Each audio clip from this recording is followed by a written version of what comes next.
Jasmine Crockett and Lauren Boebert clash in a high-stakes battle on the floor of the U.S. Capitol over a groundbreaking education reform bill that could change the future for millions of children.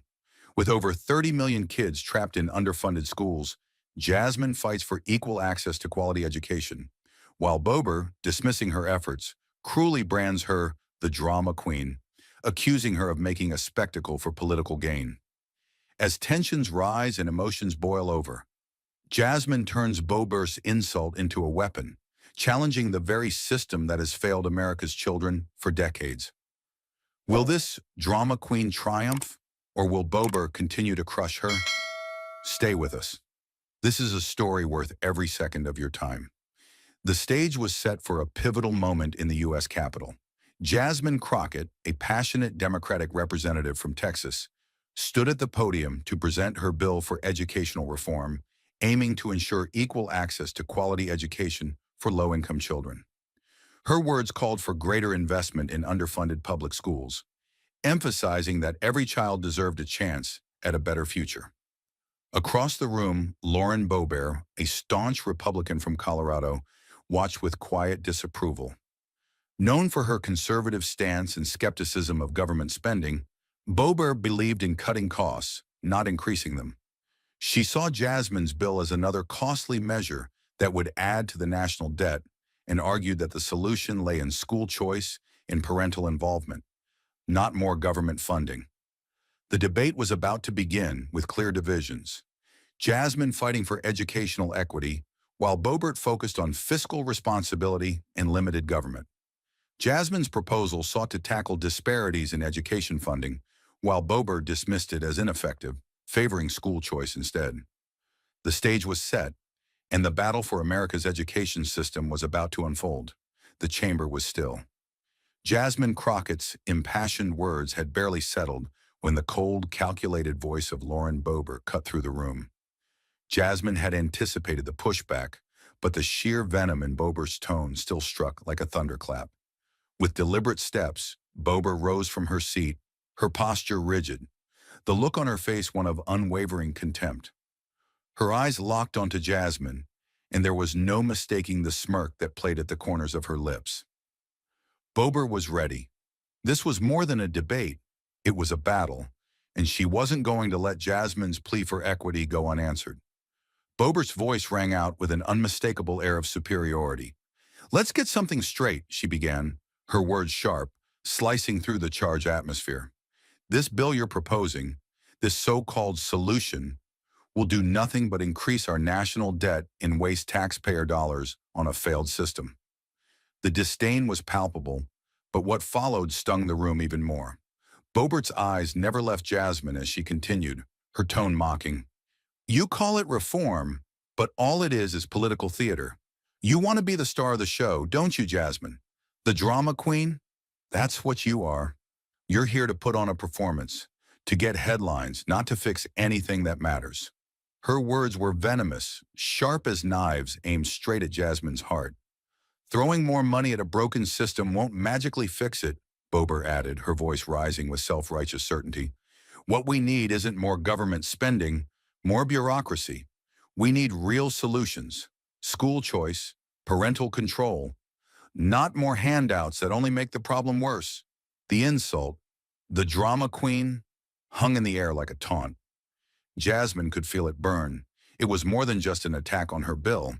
It was a denial of everything she had fought for. It was an attempt to erase the lives of the children she represented, to reduce their struggles to nothing more than a performance in Boebert's eyes.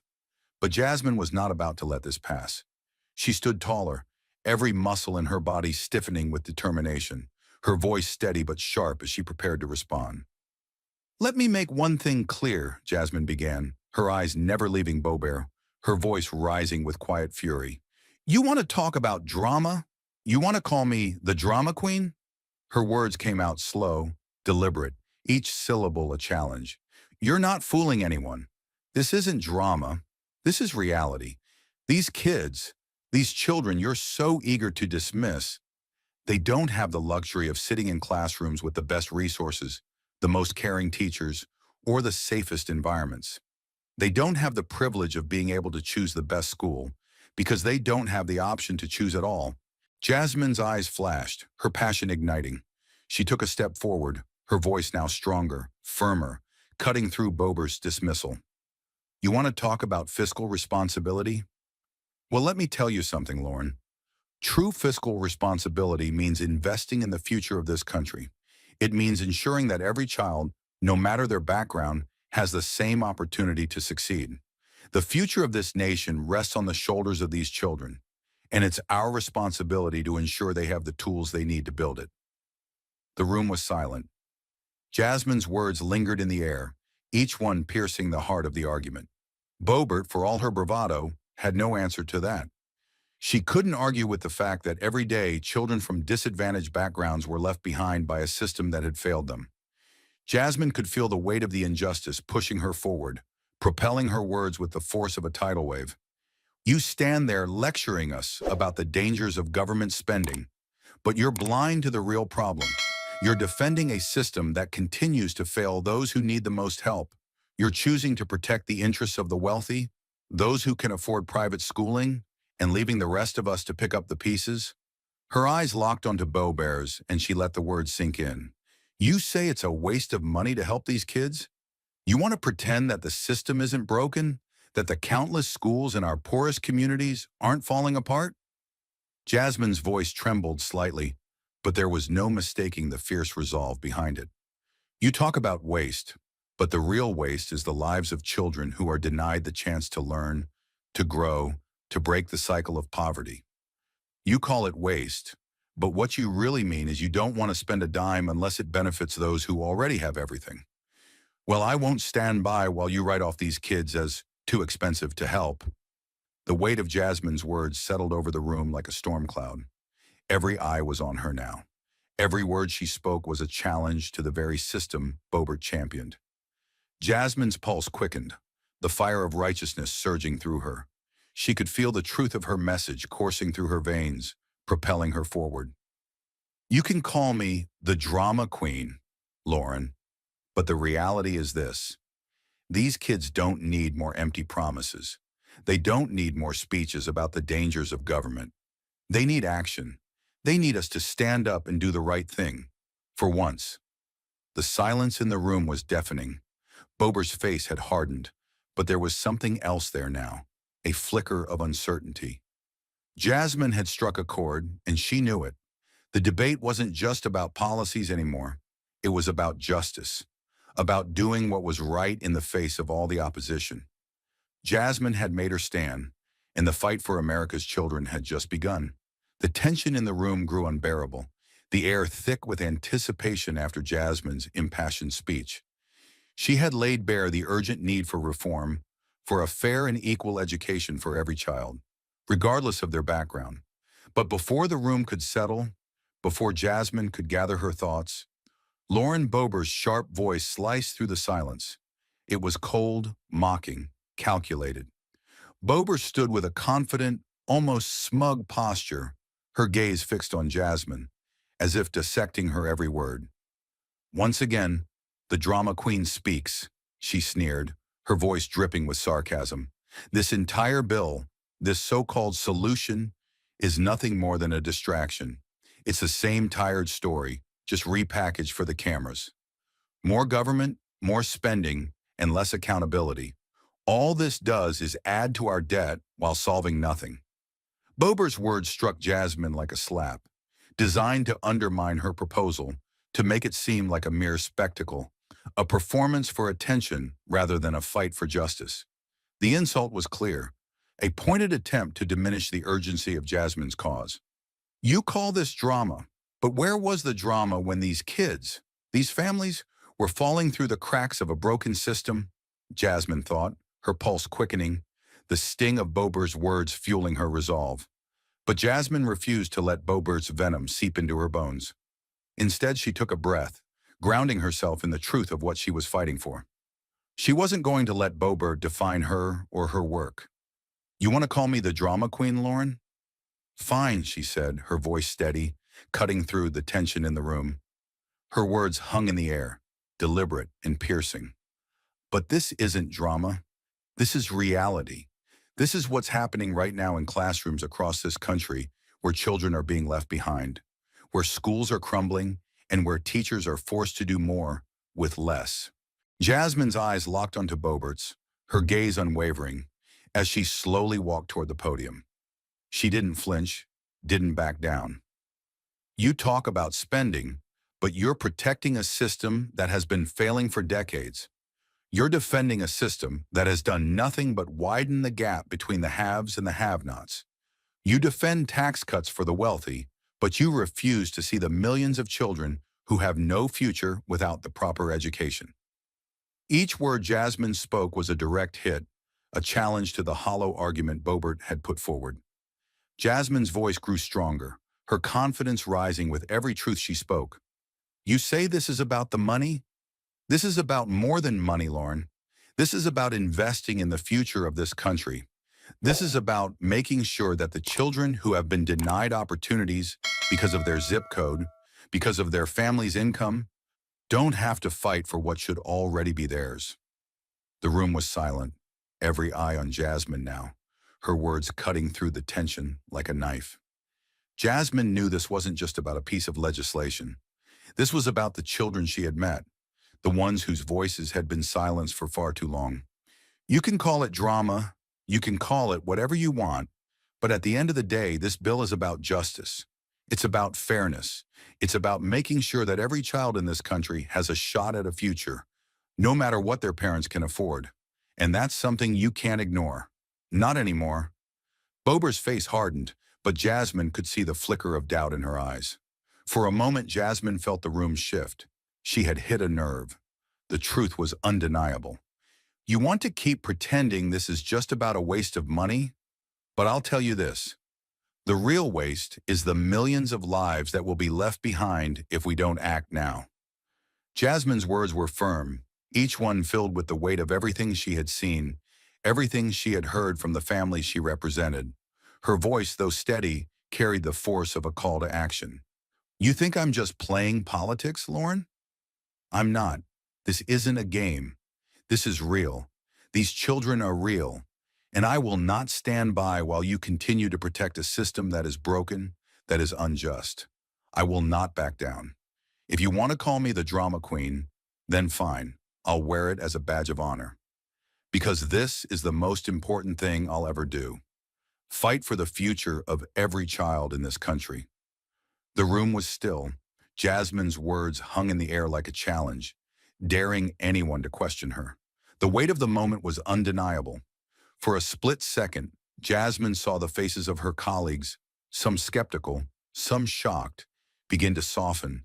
And for the first time in this debate, she saw Boebert hesitate.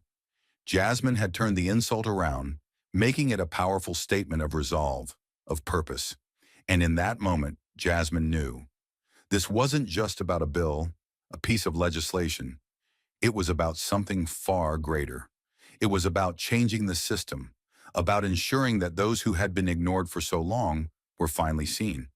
The battle was just beginning, but Jasmine had just found her voice, and she wasn't going to let anyone silence it. The atmosphere in the room had reached a boiling point. Jasmine's passionate defense of her bill had struck a chord with some. But Boebert wasn't done yet. The tension crackled in the air as Boebert rose once again, her posture sharp, her gaze cold. This time she wasn't just countering Jasmine's arguments, she was attacking her character. The room grew still as Boebert's voice sliced through the silence, dripping with disdain. You talk a big game, Jasmine, Boebert sneered, her words deliberately slow, each syllable heavy with sarcasm. But this is just another performance. The drama queen strikes again. You're making it seem like this is a matter of life and death. But we both know better. You're blowing this out of proportion to create a spectacle. It's nothing but political theater, and you're the star.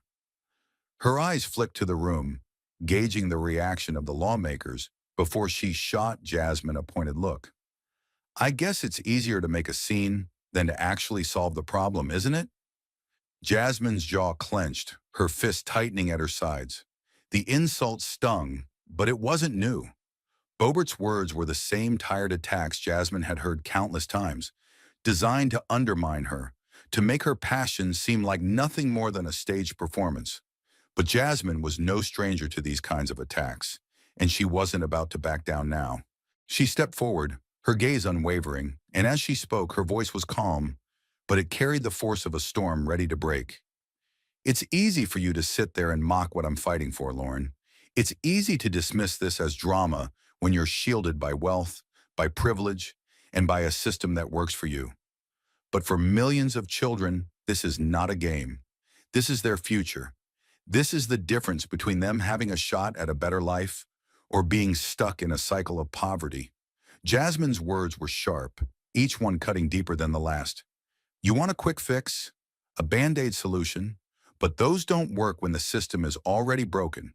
The system needs real change, and that change takes more than just lip service and empty promises. The room was so silent, Jasmine could hear her own heartbeat, loud and urgent. Every eye was on her now, every ear listening intently.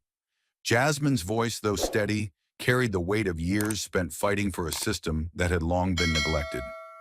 What you call drama, Lauren, is the reality of children who walk into classrooms that are falling apart. It's the reality of teachers who are forced to work miracles with nothing but empty classrooms and outdated textbooks. It's the reality of families who are scraping by, trying to make sure their kids have the same opportunities that kids from wealthier families take for granted. This isn't drama. This is what happens when you refuse to invest in the future. Her chest was tight with emotion, but Jasmine didn't stop. You keep talking about easy fixes, school choice, parental control. But what does that do for the kids whose parents can't afford private school, who don't have the resources to choose a better school for their child? Those kids are stuck in schools that can't even provide basic supplies, that are overcrowded, that don't have the support they need to succeed. And you think school choice is going to solve that? Jasmine's voice was rising now, each word more forceful than the last. It's not a solution. It's a distraction. It's an excuse to ignore the real problem, the systemic neglect that's been allowed to fester for years. The tension in the room had escalated, the stakes higher than ever. Boebert remained unmoved, but the words Jasmine spoke were starting to resonate. They weren't just words. They were the cries of children who had been ignored, of families who had been overlooked. Jasmine wasn't fighting for herself. She was fighting for the future of the kids who had no voice in this debate, for the children who would continue to suffer if this system was allowed to persist. Without serious investment, without real action, this system will never change, Jasmine continued, her voice now steady and full of conviction. We can't keep throwing crumbs at the problem and pretending it's enough. We have to give these kids the resources they need to succeed.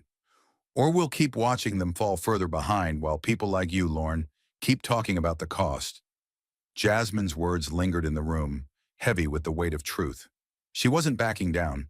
She wasn't going to let Boebert's dismissals define the conversation. The fight wasn't just about policy. It was about the lives of those who had been forgotten. And Jasmine knew she would do whatever it took to make sure their voices were heard.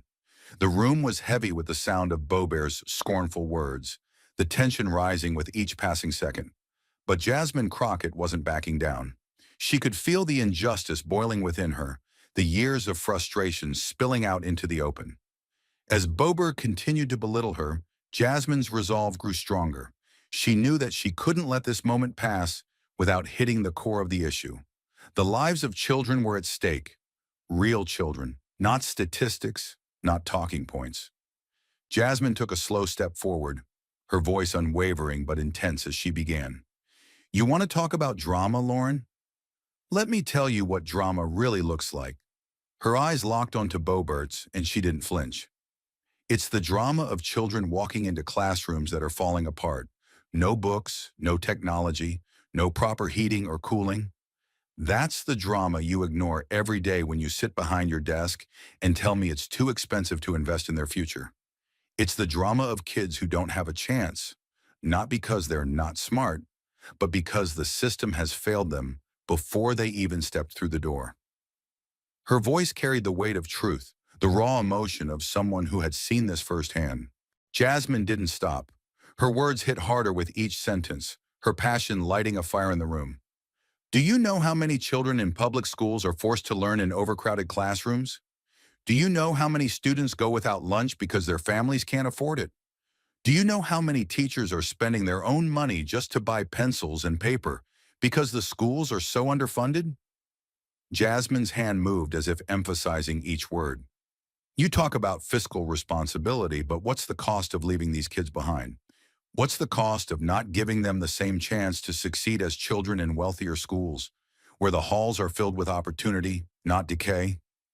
The silence in the room grew louder as Jasmine's words sunk in. Her gaze never wavered from Boebert, but she was speaking to everyone now. I've seen the statistics, Lauren. I've seen the reports. Schools in low-income neighborhoods are underfunded by billions of dollars compared to schools in wealthier areas. The disparity is staggering.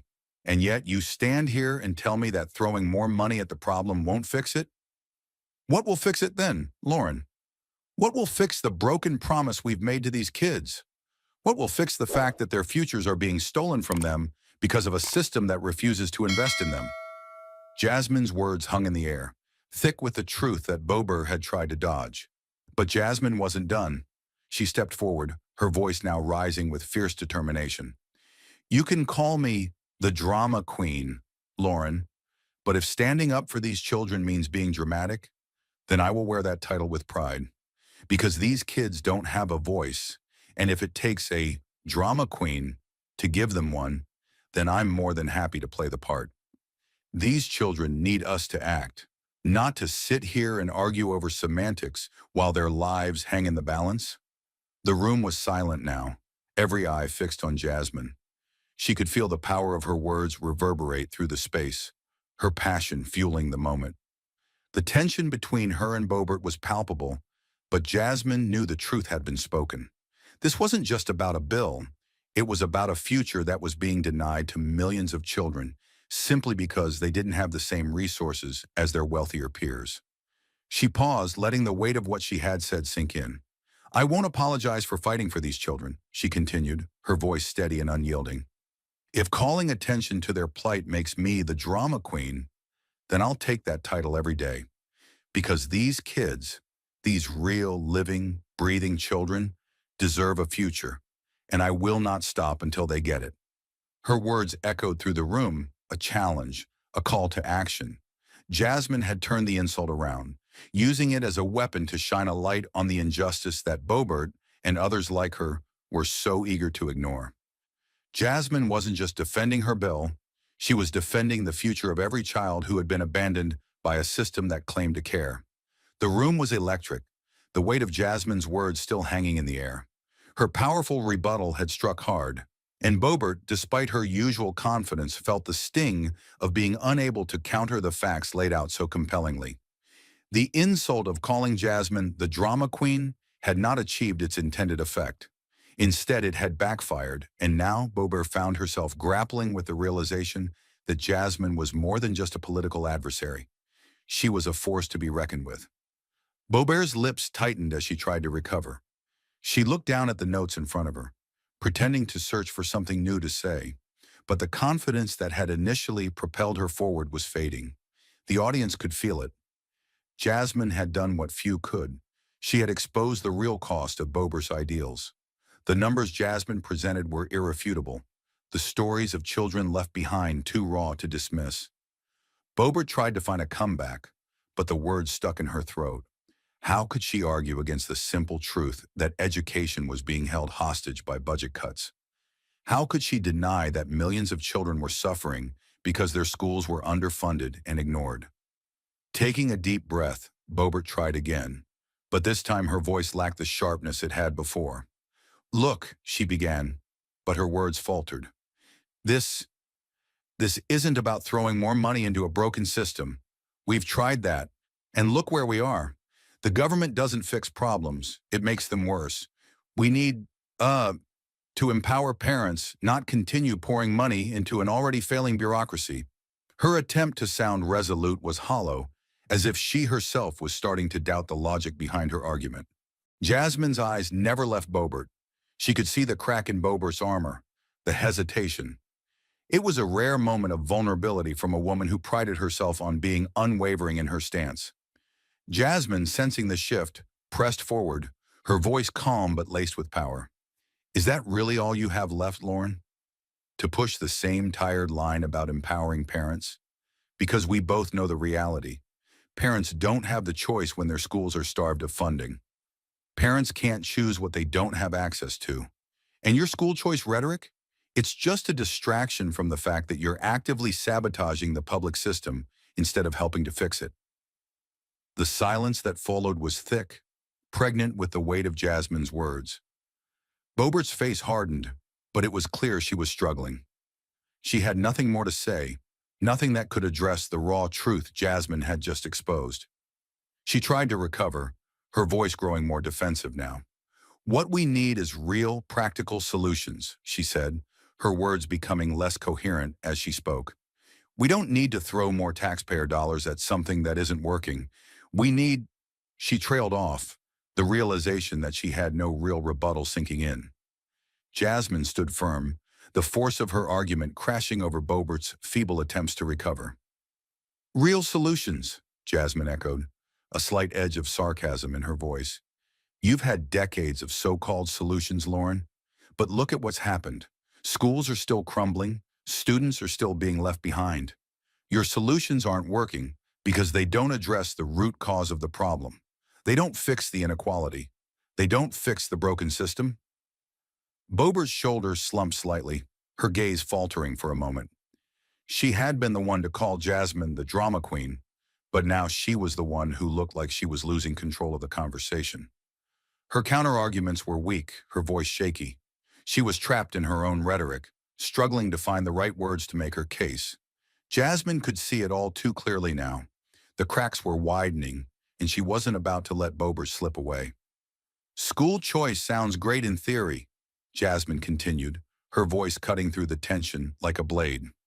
But let's not pretend it's a real solution for kids in underfunded schools. Let's not pretend that a voucher system will fix the fact that they're being left in the dark. The real solution is systemic change, and that's what my bill provides. Investment in these schools, proper, long-term investment, is the only thing that will work. Boebert could feel the weight of the moment, the realization that Jasmine was right. Her arguments were falling apart. The tension in the room had shifted, the power dynamics visibly changing. Jasmine had turned the tables, forcing Boebert into a defensive position, her earlier attacks now bouncing off of Jasmine's resolve. The room was watching, and Boebert could feel the eyes of every lawmaker on her, waiting for her next move. She had nothing. Jasmine had won this round. The tension between Jasmine and Boebert had reached a boiling point, with each word exchange becoming more charged than the last. Jasmine had turned Boebert's insult, the drama queen, into a weapon, a rallying cry for those who had been silenced for too long.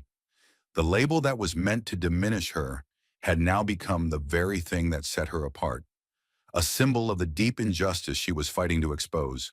As Boebert continued to flounder, Jasmine could feel the tide of public opinion shifting. The very term drama queen had begun to work in her favor. Jasmine stood taller, her eyes scanning the room, letting her newfound resolve wash over her like a wave. If this is what it means to be a drama queen, she said, her voice calm but filled with purpose, then I will wear that title proudly. Her words hit with the precision of a hammer striking steel. She paused, letting the room absorb the impact of her declaration. Because sometimes the reality of the world we live in, where children go hungry, where schools fall apart, where dreams are crushed before they even have a chance to take flight, is too much for people to face. So they call it drama. They call it an exaggeration. But I am here to tell you, this is no exaggeration. This is the truth. And if it takes a drama queen to tell that truth, then I will be your queen. The room was electric. The murmurs that had filled the space before were gone, replaced by an intense silence, broken only by the quiet shuffle of papers and the sound of Jasmine's steady voice. The force with which she spoke, the weight of the truth in her words, made it clear that she was no longer just playing a part. She was a force to be reckoned with, and she knew it. For the first time, the members of the room, the people watching from their screens, the media covering the event, all turned their attention to Jasmine. Her words had turned the tables, had exposed the weakness in Boebert's position. She wasn't just fighting for a bill anymore. She was fighting for the very people who had been denied their fair shot at life, the very children who had been written off as expendable. "And you can call me whatever you like, Lauren," Jasmine continued, the fire in her voice unmistakable. "But the truth remains the same. These children need us to act now. They need us to see their struggle, to understand their pain. You can mock me all you want, but it won't change the fact that this system is broken, and it's up to us to fix it." The crowd, previously silent, began to stir.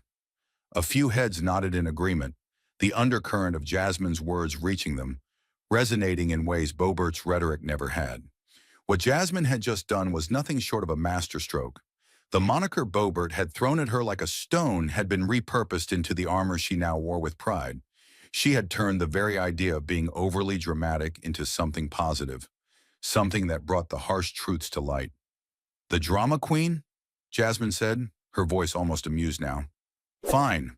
If that's what it takes to get your attention, then I'll be that. I'll be whatever it takes to make you listen." As her words reverberated through the room, Jasmine could see the shift. Some of Boebert's allies were no longer looking so sure of themselves. They were beginning to understand what was happening here. What they had dismissed as mere theatrics had turned into a powerful movement for change, a movement that could no longer be ignored. Public sentiment began to turn in Jasmine's favor. Social media buzzed with support.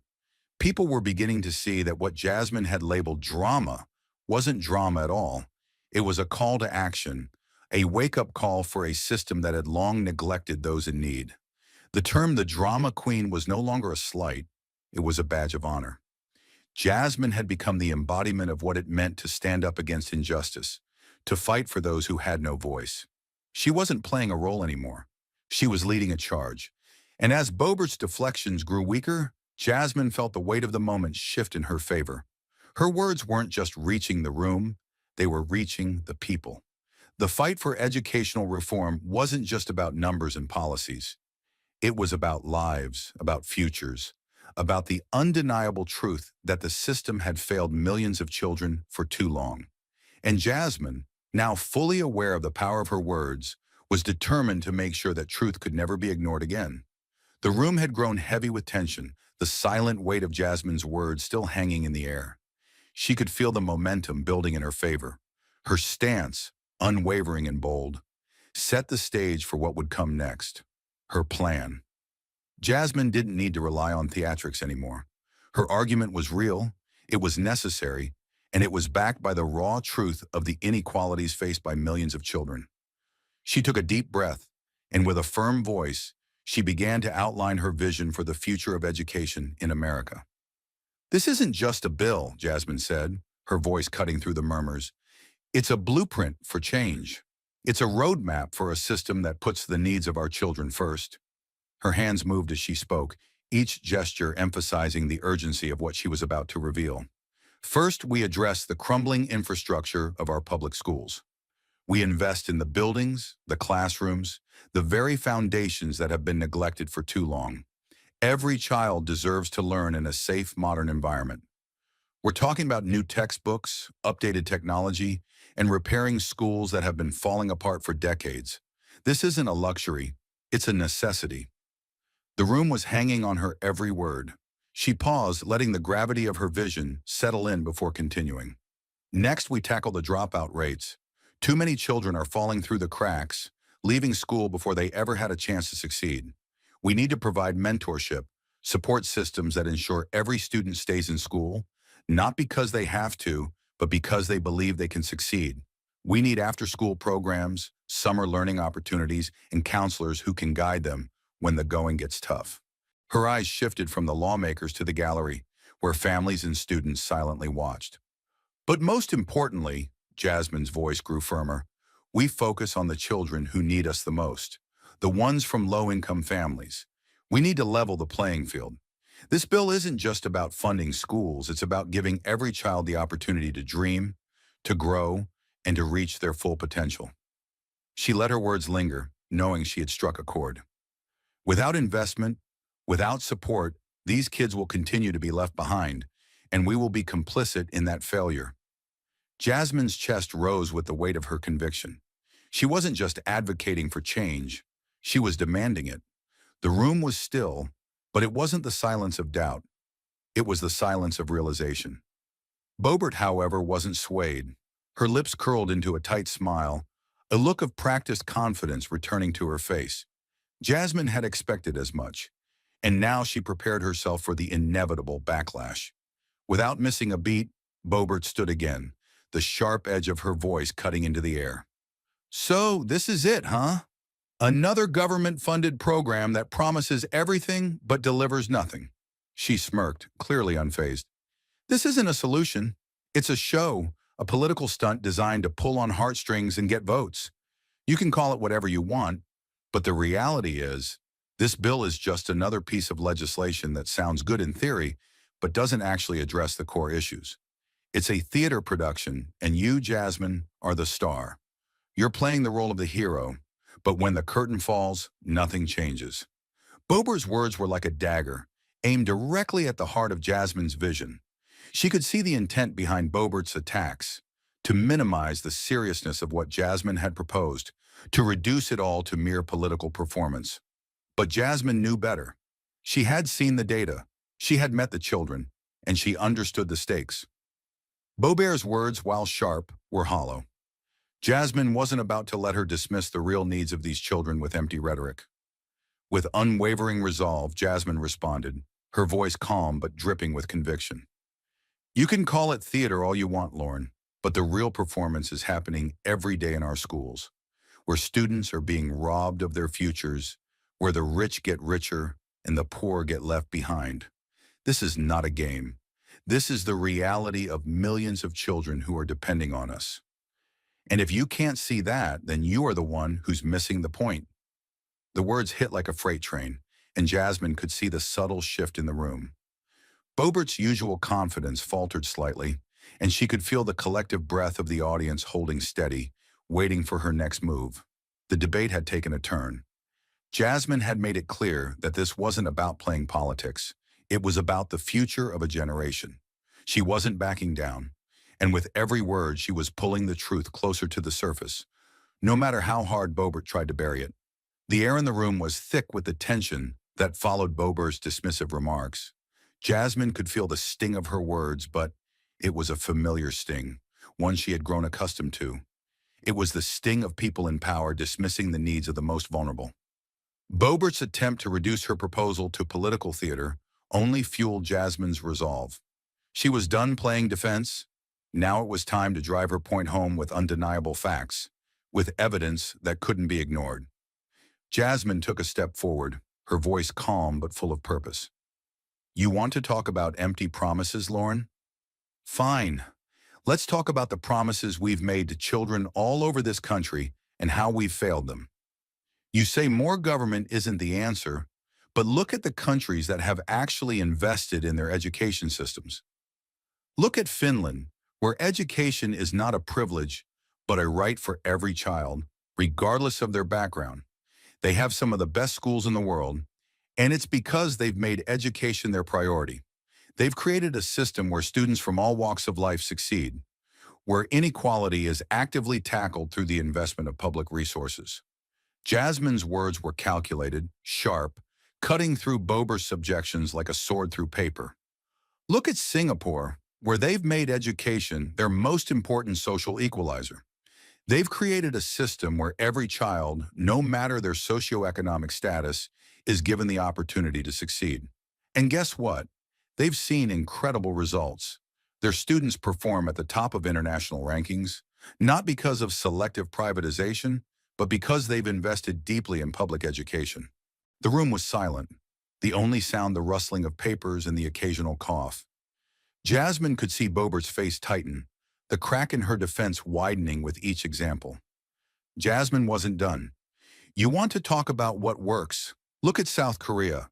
Their investment in education has not only elevated their economy, it's lifted millions of people out of poverty. South Korea has one of the highest rates of high school graduation in the world, and that didn't happen by cutting funding or shrinking the government.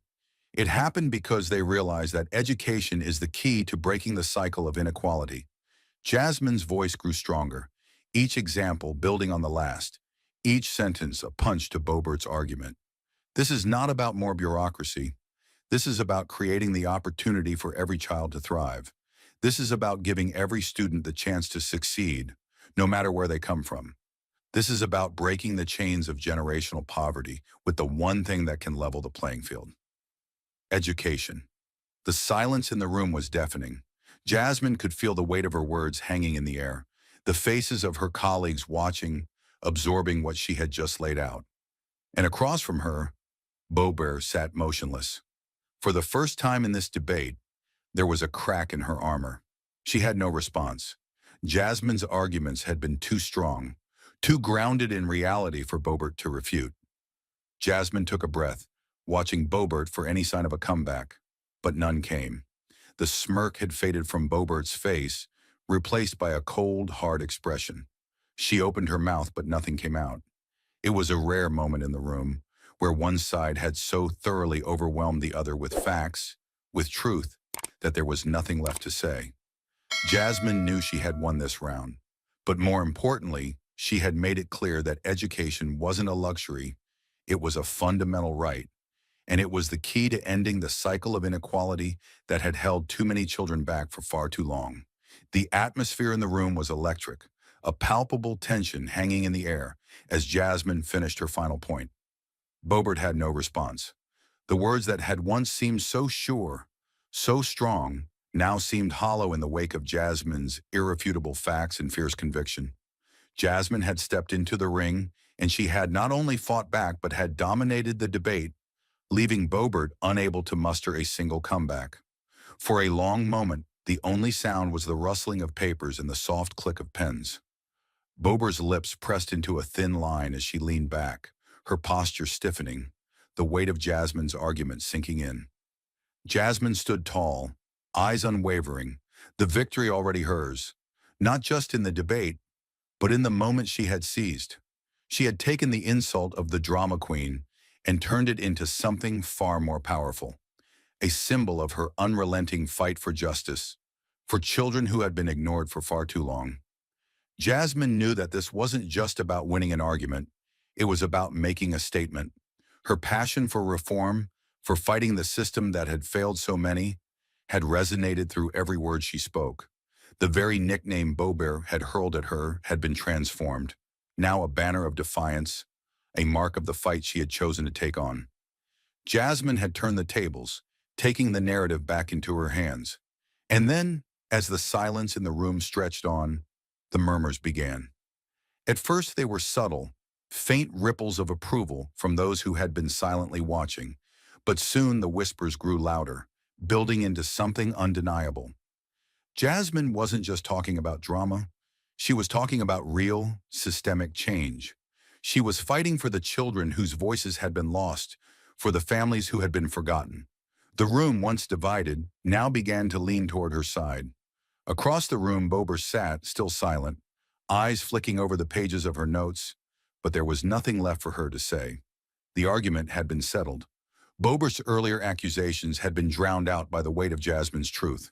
The silence that had fallen was not one of uncertainty, but of realization, a collective understanding that Jasmine's words had struck at something deeper than politics. It was about fairness. It was about dignity. It was about the futures of millions of children who were being denied the opportunities they deserved. Jasmine turned slightly to face the audience, her eyes scanning the room, seeing the shift in their expressions. It was subtle, but it was there. The understanding, the recognition that this wasn't about political theater. Jasmine's eyes softened for a moment, but her voice never wavered as she spoke once more. This isn't just about me. This isn't about drama. This is about the children who are being left behind in a system that has failed them. This is about making sure every child, no matter where they come from, has a shot at a future, at a chance to thrive. If that makes me the drama queen, then so be it. Her words hung in the air, powerful and clear. They were no longer just a challenge to Boebert. They were a call to action. Jasmine had made it undeniable that her fight was about more than a bill. It was about changing the course of a system that had perpetuated inequality for generations. The energy in the room shifted. The murmurs grew into applause, tentative at first but swelling as Jasmine's message settled in. People were standing up, some nodding in agreement, others clapping, a wave of support rising in response to the unwavering courage Jasmine had shown. It wasn't just the lawmakers who were listening, it was the public, the millions who would feel the impact of the changes Jasmine was fighting for. Her words had sparked something real, something powerful. Boebert remained quiet, unable to regain her footing. The game had changed, and Jasmine had made it clear that she wasn't backing down. She had not only won the debate, but she had transformed a derogatory term into a banner of strength, of resilience, of a call to arms. The drama queen was no longer an insult. It was Jasmine's weapon, her declaration of war against a system that had forsaken the very children it was meant to protect. And in that moment, it was clear. Jasmine had emerged victorious, not just in the chamber, but in the hearts of those who had heard her truth. The applause from the room still echoed in Jasmine's ears as she stood tall, her shoulders squared, watching the lawmakers slowly return to their seats. The fight had just begun, but she could already feel the momentum shifting. For a brief moment, Jasmine allowed herself to feel the weight of her victory. She had not only turned Boebert's attempt to diminish her into a source of strength, but she had exposed the true nature of the injustice she was fighting against. The silence that had hung over the room was now filled with whispers, whispers that were growing louder, more supportive. Jasmine knew she had made an impact, but what truly mattered now was what came next, how the people in that room would respond. The first shift was subtle, a glance here, a nod there. It started with a few members of the room, hesitant at first, unsure whether to acknowledge what had just transpired. But as the weight of Jasmine's words continued to settle, those glances turned into nods of approval, then murmurs of agreement. Jasmine's transformation of the drama queen insult into a tool of resistance had captivated them. She had become more than just a politician standing up for a cause. She had become a voice that could not be ignored. Slowly but surely, Jasmine was earning the respect of those who had once dismissed her. It wasn't long before a familiar face across the aisle, Representative David Morgan, a moderate Republican who had previously kept his distance from the debate, stood. His voice, usually calm and neutral, now held a note of genuine admiration. "I must say," he began, his tone steady but filled with sincerity, "Jasmine has a point. We've seen the numbers, we've heard the stories, and while I don't agree with every solution proposed here, it's clear that our education system is in crisis." The room fell silent again, and for the first time some of Boebert's allies were shifting uncomfortably in their seats. Morgan's words ignited a ripple effect. Another Congresswoman, Emily Klein, a fellow Democrat who had been hesitant about some of Jasmine's more aggressive proposals, stood with a measured but firm nod.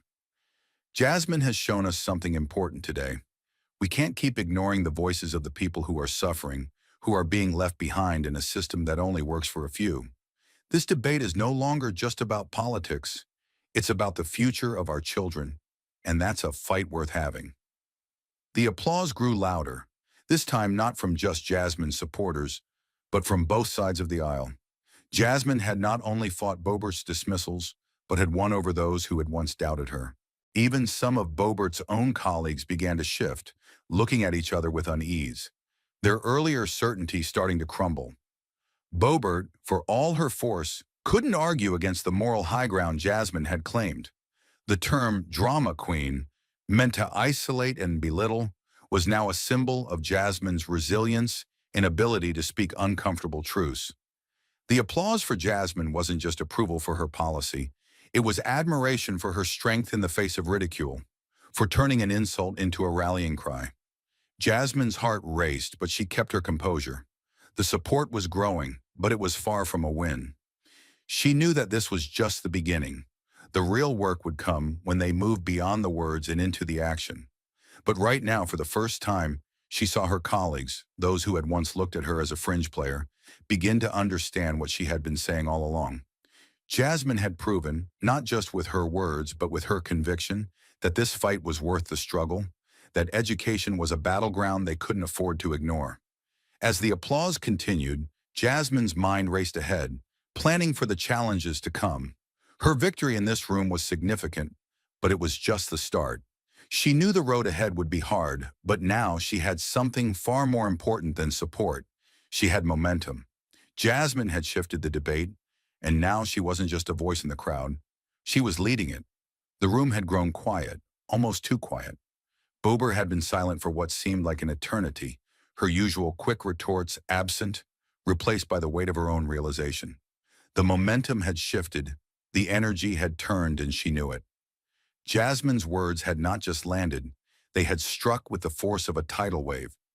What was once a calculated insult, meant to derail her, had now become a symbol of Jasmine's power, her resilience, and her unwavering determination to fight for what was right.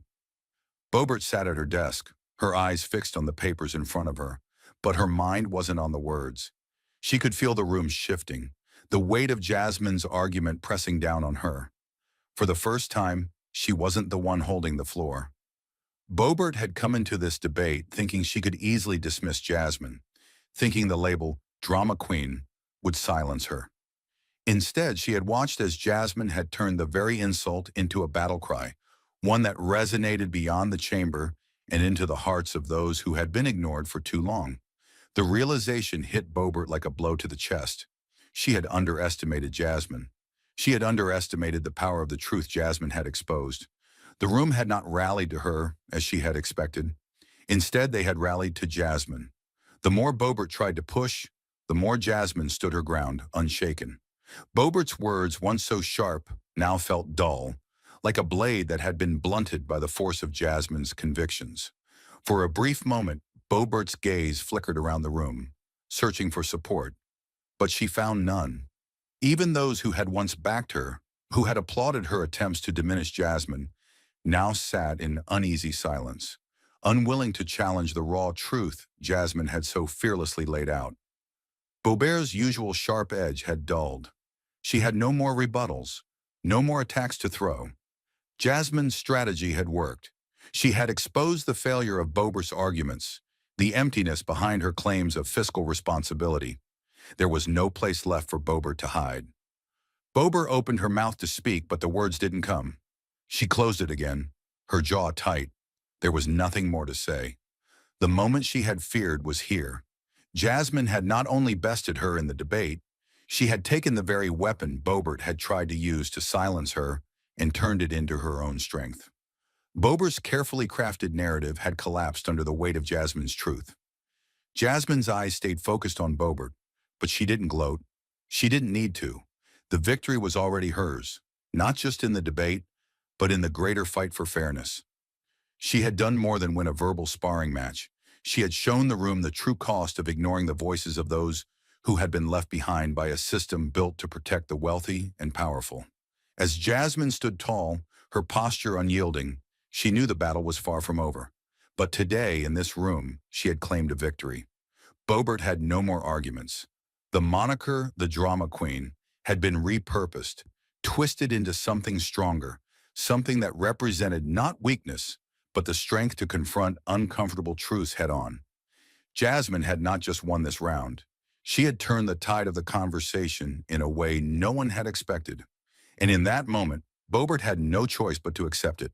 The applause that filled the room was not just the echo of a well-fought victory. It was a resounding acknowledgement of Jasmine Crockett's relentless commitment, her passion for the voiceless children of this country, and her ability to turn what was meant to be an insult into a powerful force for change. Jasmine had not just won the debate with Boebert, she had reclaimed the narrative.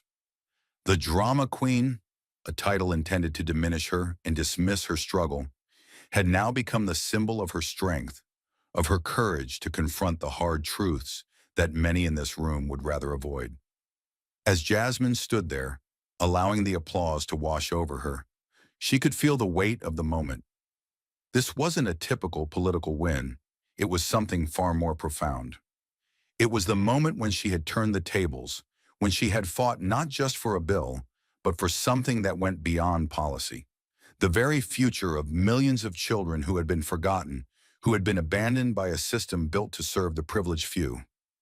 The look in Boebert's eyes, vacant, unable to respond, told Jasmine all she needed to know. The game had changed. Jasmine knew the battle wasn't over. It couldn't be. The applause was fleeting, the victory hard-won, but the road ahead was long, filled with the kind of resistance she had just faced. The systems in place would not be dismantled overnight, but what she had achieved was undeniable. Jasmine had become the face of a movement, a voice for those who had been ignored by the very institutions meant to protect them. She wasn't just a congresswoman anymore. She was a symbol of hope for the millions of children in underfunded, overcrowded schools.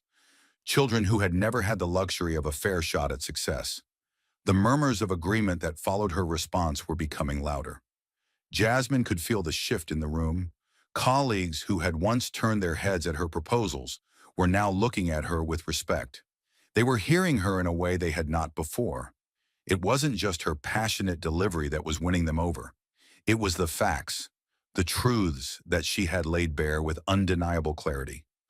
Boebert, who had once been so confident, now seemed smaller, diminished by the sheer force of Jasmine's argument.